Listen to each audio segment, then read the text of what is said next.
얘들 안녕. 여러분 안녕하세요. 다들 잘 지냈나요? 선생님 맨날 물어보는 것 같죠? 근데 맨날 궁금해요. 대체 집에서 어떻게 지내는지, 잘하고 있는지, 열심히 한다면 뭐 어떻게 열심히 하고 있는지, 어려운 건 없는지 등등. 선생님도 여러분들 여러분들이 지금 지내는 그런 패턴들을 아주 최근까지 그렇게 지냈던 선생님도 수험 생활을 오래 했기 때문에 참 남일 같지가 않아요. 당연히 남도 아니지만 내 제자들인데요. 그죠? 우리 이 사랑스러운 내 제자들이 아 맞아 우리 시험 봤죠. 이렇게 워킹스루로 시험지를 받아서 집에서 시험을 보게 될 줄이야 누가 알았겠어요. 그죠? 참, 우리 이런 경험도 해보네요. 점점 다양한 경험치가 쌓이고 있어요, 여러분. 우리 2015 교육과정의 목표가 창의 융합형 인재라고 했는데 우리 친구들 창의적이고 되게 다양한 방법으로 기술 융합형 인재로 절로 길러지는 과정 중에 하나라고도 선생님이 문득 생각이 드네요. 응답하라 보면 그 시대에 그 사람들만 공감할 수 있는 이야기들이 막 등장하잖아요. 응답하라, 뭐, 2020? 이런 게 나오면 이 이야기가 꼭 나오지 않을까요? 물론 국가적으로 되게 안타까운 상황이긴 하지만 그거를 극복해내는 사회 군데군데 많은 사람들 그리고 그 사람들이 만들어낸 시스템들 그런 거 보면 또 참 멋지다는 생각이 들기도 해요. 여러분들도요. 고생 진짜 많았어요. 이맘때쯤 아마 이게 그래 첫 시험이죠. 선생님이 고등학교 때 돌아보고 또 임용고시 볼 때, 모의고사 볼 때 이런 거 돌아보면 처음 시험 볼 때 느낌이 남다른 것 같아요. 자신감을 얻는 친구들도 있지만 아 나는 왜 이렇게 내가 생각한 만큼 안 되지? 하고 좌절하고 물론 자신의 부족한 점을 찾아서 개선하고자 하는 건 물론 좋지만 그거에 나아가기 이전에 내 부족한 점, 내가 지금 부정적으로 느끼는 그런 감정들에 집중하는 경우가 간혹 있었던 것 같아요. 그래서 원래 있었던 우리 시험에 대한 아주 작은 불안들을 훨씬 더 키워가는 경우를 많이 봤거든요. 근데 여러분, 쌤 방금도 이야기했잖아요. 신이 아니에요, 여러분들. 신을 믿는 친구도 믿지 않는 친구들도 인간이 불완전한 존재라는 건 알 거예요. 물론 불완전한 존재가 점점 완성해가는 가능성이 있는 존재, 열려있는 존재라고도 윤리에서 표현을 하거든요. 여러분들 다 한치훈 쌤이랑 유교는 배우고 왔을 것 같고, 그리고 선생님이랑도 지난번에 타인뿐만 아니라 나 자신의 인격도 수단으로 대우하지 말라는, 목적으로 대우하라는 거 배웠잖아요. 그래서 여러분들 생각을 하다가 전해주고 싶은 말이 있어서 가지고 왔습니다. 아, 써올걸. 선생님 급하게 그냥 여기 다시 적어서 가지고 왔어요. 요 내용 한번 소리 내서 읽어보고 마음에 이렇게 좀 오롯이 새겨서 여러분들 좀 힘을 내고 다시 시작할 수 있었으면 좋겠습니다. 그리고 이 왕阳明이 이야기한 것처럼 이 동서양의 철학자들이 아주 옛날부터 근대부터 그리고 현대 철학자들이 이야기하는 자기 스스로에 대한 이야기, 특히 칸트,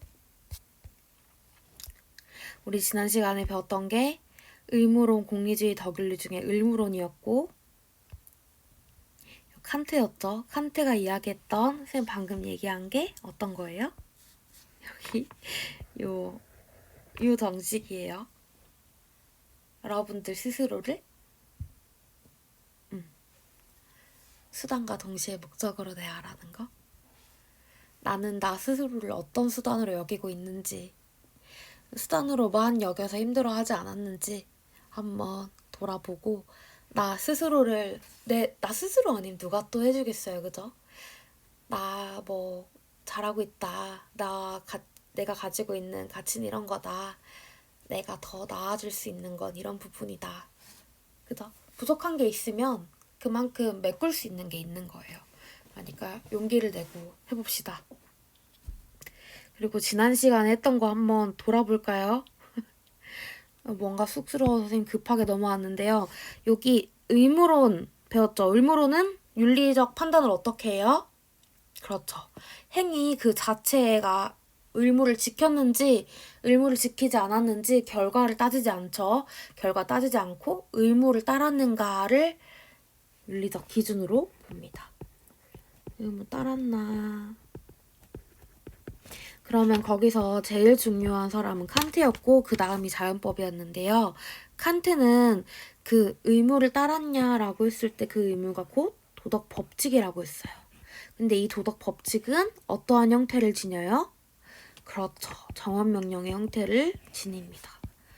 정언명령은 조건이 없는 거였죠. 가언명령은 조건이 있는 거였고 이 조건일 때만 이렇게 해라라고 하게 되면 윤리가 보편적으로 행해지지 않잖아요. 도덕적 행위가. 의무가 어떨 땐 되고 어떨 때 안 되면 그게 의무인가? 그게 안 되죠. 칸트는 무조건으로 언제 어디서든 누구든 어떤 시대든 상관없이 보편적으로 무조건적으로 행할 수 있는 정언명령의 형태를 지녀야 된다고 봐요. 그리고 그 정언명령의 형태를 지닌 두 가지 정식을 이야기해 주는데요. 첫 번째는 그렇죠. 보편화 정식, 보편화 가능성 정식. 내가 세운 준칙이 확대해서 적용해도 가능한 준칙인가? 라고 하는 거죠. 선생님이 과제 내준 거 보니까 과제는 그리고 과제로 원래 그 전시학습 확인한다고 했는데 밤마다 진도가 좀 달라가지고 과제로 확인하는 것 좀 무리가 있더라고요. 그래서 과제는 한꺼번에 요 온라인 계약 끝나기 전에 과제 모아서 여태까지 했던 거 한번 쭉 보는 걸로 해볼까 해요. 재밌겠죠? 그러면 근데 이 얘기 왜 했냐면 어떤 친구가 선생님 칸트 도덕법칙 적어보라고 줬었잖아요. 근데 내가 했던 그 탕수육 이야기가 인상 깊었는지 도덕 법칙에 뭐 그 먹을 거에 대한 이야기들을 써준 친구들이 좀 있더라고요. 간혹 그거는 준칙이에요. 준칙.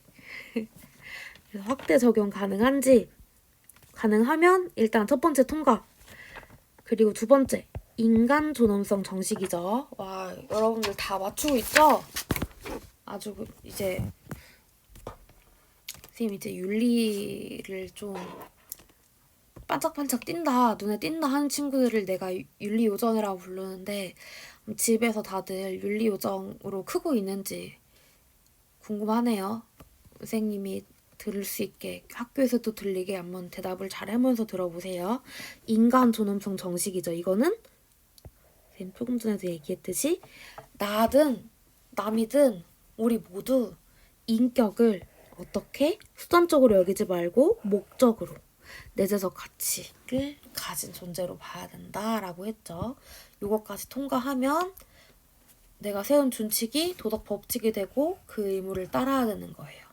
이 흐름 기억하세요. 자, 그러면 과제 내용은 우리가 다 아직 살펴보지 못해도 정답은 볼 수 있겠죠? 요거 다들 잘 풀었나요? 선생님 보니까 되게 많이 맞췄던데? 너무 기특. 요거 한번 같이 봅시다. 자, 요 문제는 어떤 로봇 개발자가 인간의 도덕성을 가질 수 있게 하려면 어떻게 로봇을 개발해야 할까요? 라고 질문해서 답해주는 내용이거든요. 인간 존엄성을 존중하도록 이거 인간 존엄성 정식이죠.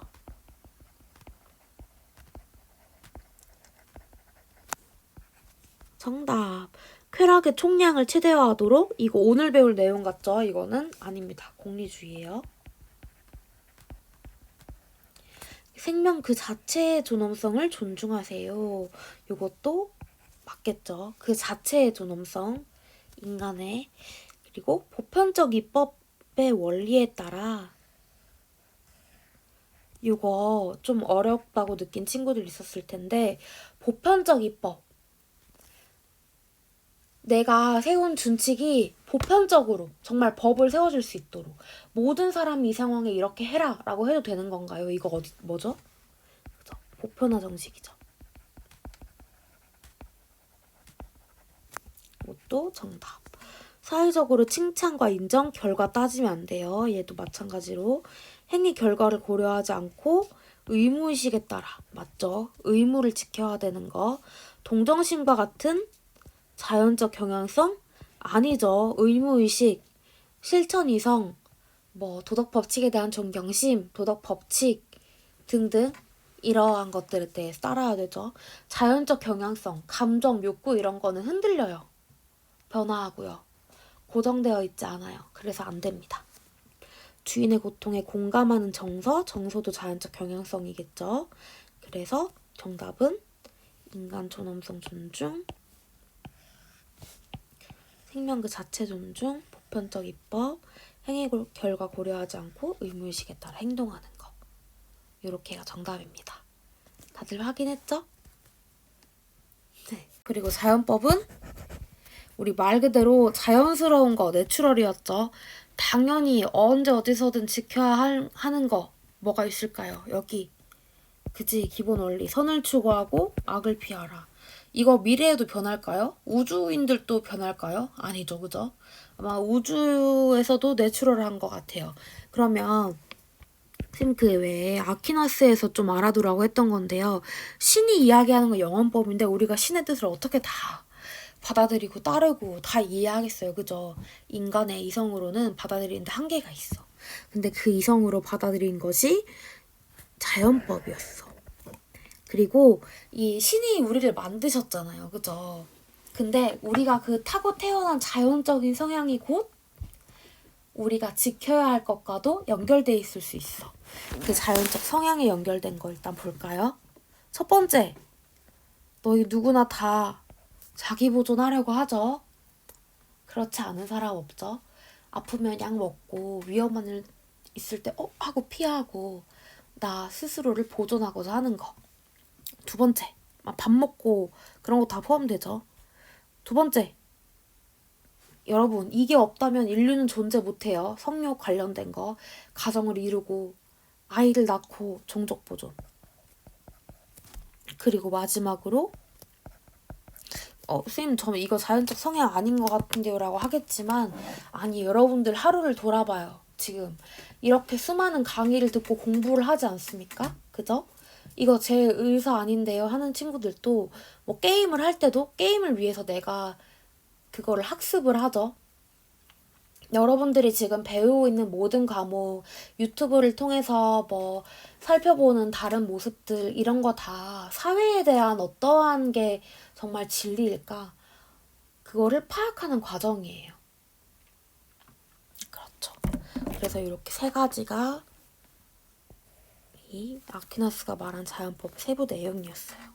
요거 잘 기억을 해두고 그러면 오늘 배울 내용은 공리주의입니다. 우리가 의무론 배웠죠? 이제는 공리주의 배울 차례인데요. 오늘 이 고정공리주의자들이 가장 중요하고요. 요 벤담과 미를 비교하는 거 아주 중요한 포인트예요. 요거 잘 알아두고 싱어는 교과서에 공리주의 설명하는 부분에서 미리 나오지 않지만 공리주의자 중에서도 벤담, 밀 못지않게 아주 많이 등장하고 이번 수능에도 안 나오리라는 건 없어요. 선생님은 무조건 나온다 생각하고 공부를 해야 되는 학자라고 생각을 하거든요. 네, 선생님이 이번 시간에도 들어가기 전에 볼 영상 하나 짧은 거 가지고 왔는데요. 영상을 보고 들어가면 뭔가 이런 많은 내용이 들어가 있는 이론들을 조금 더 재미있게, 좀 더 말랑말랑하게? 라고 해야 될까요? 덜 딱딱하게 접근할 수 있을 것 같아서 내가 조금 알고 배우면 더 재밌잖아요. 그래서 선생님 영상을 가지고 왔고요. 본 친구들도 많이 있던데 윤리적 딜레마라고 선생님 챕터를 만들어 놨잖아요. 거기에 책 읽어드립니다라는 예능 프로를 선생님 실어놓은 게 있어요. 근데 설미석 선생님이 너무 재밌게 얘기해 주시는데 쌤 대학생 때도 정말 많이 이야기했던 윤리적 딜레마들을 아주 짧고 재밌게 잘 정리해놨거든요. 거기에 이 공리주의가 가장 첫 번째로 나오고요. 그 외에도 윤리에서 가장 어렵다고 이야기하는 부분 중에 하나인 뭐 롤스라든지 자유지상주의 이런 것들. 그리고 선생님 다음 시간에 배울 덕윤리도 잘 나와 있기 때문에 한번 보고 이 수업을 들어도 좋을 것 같아요. 그리고 그거 보고 나서 커뮤니티에 자기의 생각이나 뭐 그런 것들 글로 올려주면 특히 뭐 자기 진로랑 관련된 딜레마를 생각해 보는 것도 나중에 기록하기 좋겠죠? 그러면 선생님 잘 챙겨놨다가 그 기록할 때 꼭 참고하도록 할게요. 그러면 5분 사탐 보러 갈 건데요. 왜 윤사 내용이죠? 라고 물어볼 수도 있을 것 같은데 윤사가 이런 이론윤리학들만 배우는 과목이에요. 그래서 조금 더 배경 지식이라든지 뭐 내용을 좀 자세하게 다뤄주는 것 같더라고요. 그래서 이거 가져왔고요. 오늘 5분 사탐 보면서 여러분들이 이해해야 될 포인트는 첫 번째는 공리주의 등장 배경이고요. 그리고 벤담과 밀의 차이점입니다. 가장 중요한 건 이거예요. 이 내용을 잘 이해하면서 한번 시청하고 봅시다.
다들 잘 봤나요? 등장 배경. 맞아요. 벤당과 밀의 차이점은요? 우리 오늘 배울 내용 뭐 거의 다 이해한 것 같은데, 그러면 선생님이랑 지난 시간처럼 학습지 같이 보면서 공부해 보도록 합시다.